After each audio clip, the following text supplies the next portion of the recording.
ইসরায়েলের প্রধানমন্ত্রী বেনিয়ামিন নেতানিয়াহুর ওপর ভ্রমণ নিষেধাজ্ঞা আরোপ করেছে ইউরোপীয় ইউনিয়নের দেশ স্লোভেনিয়া। ফিলিস্তিনকে স্বীকৃতি দেওয়া এই দেশটি 25 সেপ্টেম্বর এক সরকারি বিজ্ঞপ্তিতে কথা জানিয়েছে। নিষেধাজ্ঞার ফলে এখন থেকে আর স্লোভেনিয়ায় ভ্রমণের কোনো সুযোগ পাবেন না নেতানিয়াহু।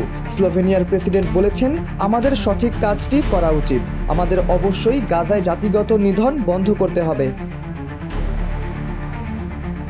পশ্চিমা দেশও গত বছর ফিলিস্তিনকে স্বীকৃতি দেয় স্লোভেনিয়া। সঙ্গে চলতি বছরের আগস্টে ইসরায়েলের ওপর অস্ত্র নিষেধাজ্ঞা আরোপ করে।